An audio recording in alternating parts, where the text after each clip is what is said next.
This is my 53rd video on my work with OO gauge.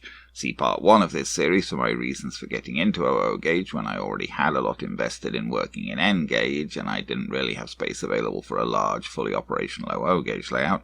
Also see my lengthy series on my N gauge railway modelling for smaller and more complex scenery and smaller scale trains running. This part is the 27th, dealing with my third layout made using mainly Hornby EZ Track. See the prior video, part 27, for my reasons for wanting to try a Hornby EZ Track layout when I already had an OO gauge layout using Bachmann EZ Track. This part deals with an extremely unusual little loco that I picked up, a Sentinel steam shunter, which was produced by Dapol in an exclusive collaboration with Model Rail. This is certainly something of a really unusual LMS locomotive. It is in fact a steam locomotive, although it might not at first appear so. It has a vertically mounted boiler with the chimney going up directly through the middle of the boiler and out the roof. At the far end from the boiler there's a lower section which encompasses 2 small coal bunkers and a water tank with its filler spout in the middle. So I suppose that technically this is a tank locomotive. The wheels were driven by a gear arrangement rather than by the conventional driving rods connected to the wheels themselves. These locos were produced by the Sentinel wagon works, based on the design of the steam road lorries that Sentinel produced. They were used by at least 3 of the big 4 railway companies, the LNER, the LMS and the GWR. They were also used by the War Department during World War II. They were employed for slow-speed shunting duties, although I believe the GWR did also use one for a passenger service at one point. The Y3 had 2 gearings and the Y1 only 1, with a top speed of around 35 miles per hour.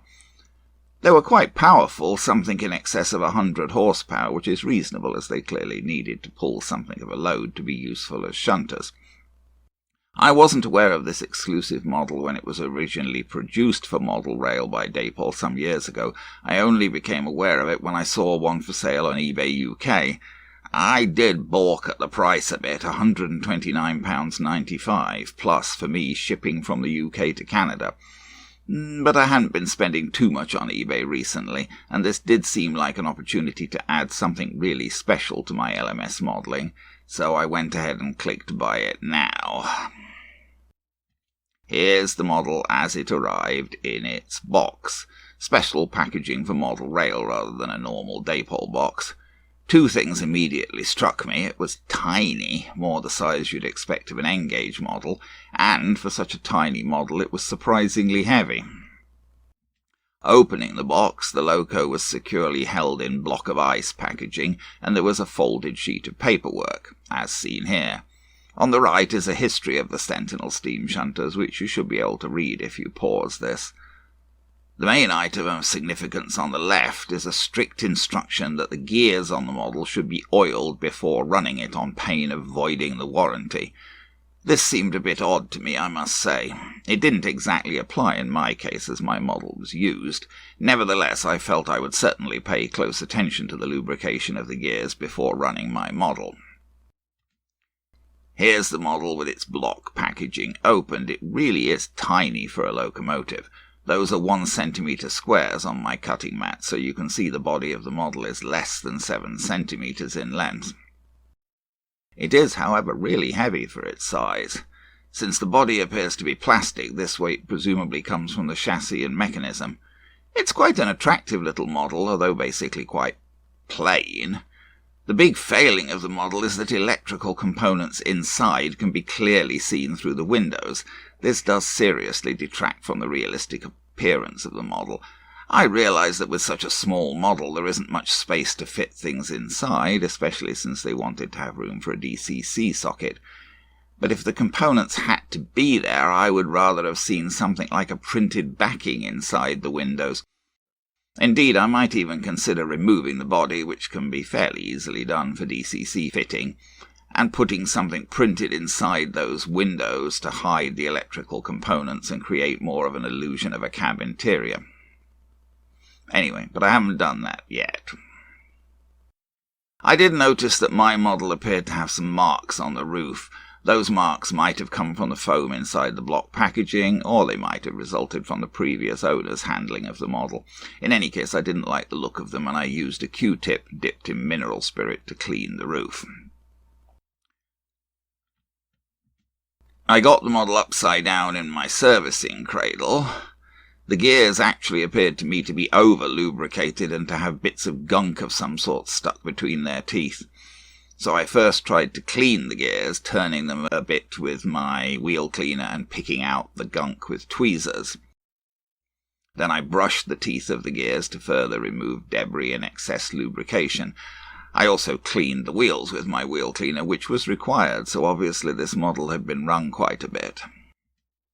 Here's a close-up of those driving gears, part way through my cleaning process, with some gunk still showing. Finally, I applied a small drop of gear oil to each gear and ran it round. Now let's see the model running, first on the rolling road, and then on my Hornby layout. Okay, I've cleaned this, I've oiled it a bit, again. Well, again, in as much as what I was cleaning off kind of looked like lubricant. So now let's just run it on the running road. And it is running there. It's kind of hard to tell, but you can sort of see it rocking. Now mine is not making a lot of noise. I don't know what that noise that Sam said his made a lot of noise. I couldn't hear the noise on his video. It didn't sound really any more noisy than this sounds. But this really is not noisy. It's just making a very, very faint noise. I mean, the hum from the mains making the transformer hum is almost louder than the running of the motor of it. Can you hear it? Yeah, I mean you can hear it, but it's certainly not a loud shriek or anything. And that's running fairly fast. And that's running slowly. It does seem to run slowly very, very well. It seems to be geared to run very, very slowly. Well, which makes sense because the maximum speed of these things in real life, I believe, was about 35 miles an hour.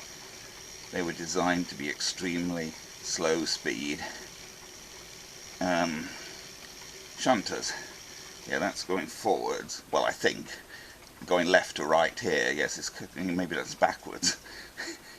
It's kind of, yes, I guess maybe the left side's the front. So maybe that's going forwards. But anyway, of course you can't see much on the running road because it's got no rods to move or whatever, so the only thing that's moving is the wheels are turning and it's rocking very slightly. One point where I very certainly agree with Sam is that it's a big shame that you can see the electronics through the windows. I mean, come on. That does definitely detract from the attraction of it. But anyway, otherwise there you go. It seems to be running nice and quietly. So we'll get it onto the layout and see how it runs on the layout. Okay. Let's just see if we can have a little look at this Sentinel micro steam engine running on the layout. There's the clock chiming there downstairs. Whoops, we're going the wrong way. Let's have it go forwards towards you.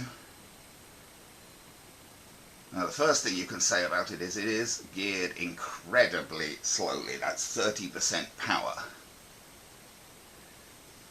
And so it should be, as I say, because that's what it was. It was a very, very, very slow locomotive. Its maximum speed was 35 miles an hour. Okay, so let's just stop it there and go backwards. Famous last words. It doesn't start till that's about 22% power, and it's just about crawling along there. But it's a bit jerky at that speed, so let's just give it a little bit more speed. That's about 25. How about that? So that's a nice slow speed movement, isn't it? Now I think that's backwards. I think the coal bunker and the water tank. This is the coal bunker. Oh, it's stopped. Probably dirt on the track. So let's give it a little bit more power. I'm assuming that's the coal bunker and the water tank, so this is the front, I'm assuming.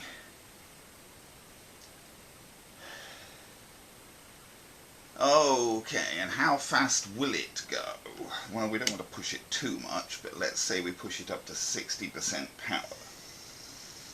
Well, that's 60% power. That's a reasonable sort of glide, isn't it? 60% in backwards. 60%, there you go. Okay, well, let's see if I can get it round the layout. Given that it's so small, you know, its pickups are very close together. I'm not entirely convinced it'll get around the layout, to be honest, but we'll try. I'm going to give it 75% just to... no, it's not going to go, is it? Because... whoops, I'm tripping over. It's not... I wonder if it'll get over any of the points.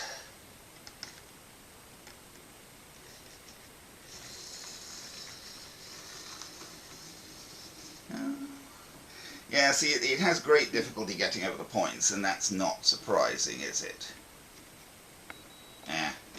Yeah, now I've derailed it, I'm afraid, so I think we're going to have to give up on that experiment temporarily. Okay, well, this is a very challenging test of my track, because it goes very slowly, and its pickups are very close together. So even at 90% power, I can barely get it to go over my points. I've done what I can. I'm giving it 90% power now, and we'll see, and it might just... oh no, it stopped even then. Even then it has stopped there, and that's just after the point, but I think it should get most of the rest of the way around. Now, it's a challenge to get it to go around. Well, I mean, it's okay on the straight track. There was only one dirty place I had to clear on the straight track. Now this is, as I say, this is 90% speed. Oh, it managed to slip by that place this time. So there you go. It actually managed to make a complete circuit without stopping. I don't blame the engine. I mean, it's, you know, it's my track, I guess, basically. Okay, we'll glide him to a halt again there, and then see where we are. I'm going to try and hook a couple of wagons up to him and see if we can get him to pull a couple of wagons round. A brief digression here about the wagons I'm going to use, also a recent acquisition. I bought these 5 Pugh & Company wagons as a lot on eBay UK. They came like this, with a bauxite British Railways brake van. I didn't particularly want the brake van like that, but the price was reasonable for the 5 wagons, and I figured that I could probably do something with the brake van, if nothing else. I could use it for spares. And here's that brake van after I redid it. I started by replacing the coupling hooks, which were both missing by the time it got to me. Then I took the body off the chassis. I would have taken the roof off, but someone had glued it in place, and I couldn't shift it using reasonable force, so I masked the roof and then sprayed the body grey. I prefer grey for LMS brake vans. The LMS finished their brake vans in grey up until around 1937, when they switched to bauxite, so either could be suitable for at least some part of my period, but I prefer the grey as being much more common during my period, which is basically the 1930s. Then I applied decals to the body. I actually used decals from 3 sets that I had on hand. The black cartouches and the large LMS letters were from a press-fix set of LMS wagon details. Only that set had the cartouches. The large letters I could have taken from various sets. The cartouches came from the press-fix set blank with no numbers. I used numbers left over from a ratio wagon kit, as those were the only ones that I had that provided complete running numbers in an appropriate size, and trying to make up the numbers from individual digits is a devil of a job. Those ratio decals were hard to work with. They needed a lot of soaking to loosen them from the base, and they were extremely delicate when they were loosened. I failed in my first attempt to apply a number from the ratio set to one of the cartouches. The number fell apart as I tried to maneuver it into place. So this number was my second choice. Not strictly an accurate number for a brake van, but it looks more or less reasonable. The 20 tons markings came from a Model Master set of decals for LMS wagons. Once all the decals were nicely dry, I sprayed a coat of acrylic fixative over the body and then refitted the body to the chassis. So now I have a brake van I'll actually like to use along with the rake of wagons. Now back to our story with the Sentinel on the layout.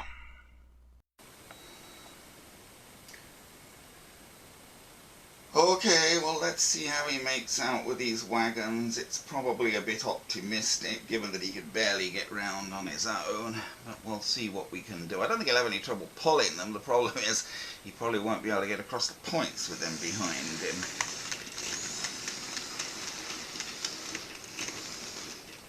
No, I don't know.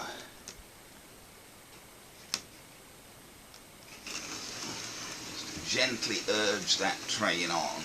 There seems to be a place just after that, but it's not actually even on the point, just after that point, where he's having real trouble, and I have cleaned it. I cleaned that place there in the middle of the station, but he still hesitates over it. The tiniest little bit of dirt on the track is the problem. Makes him hesitate because he's... Oh, he got over it last time. I cleaned his wheels as well while I had him down on the bench. They were a bit dirty, he'd certainly been run. I cleaned the old lubrication off his gears, re-lubricated them with gear oil, and cleaned his wheels. Now, I don't think he's making in any way excessive noise, mine. I don't know why Sam's made excessive noise, but I don't feel that mine in any way makes excessive noise. Most of the noise you're hearing now is from the wheels of the wagons running on the track. Well, he's got round a couple of times now, hasn't he?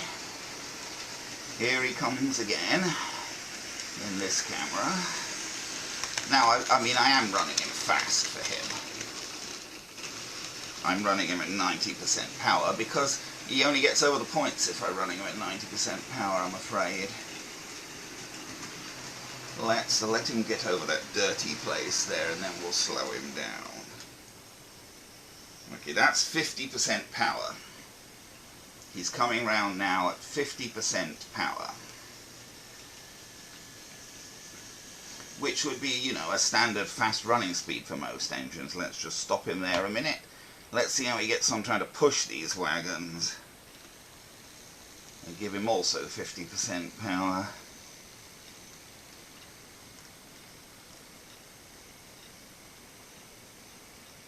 I'm not going to try and take him all the way round like that.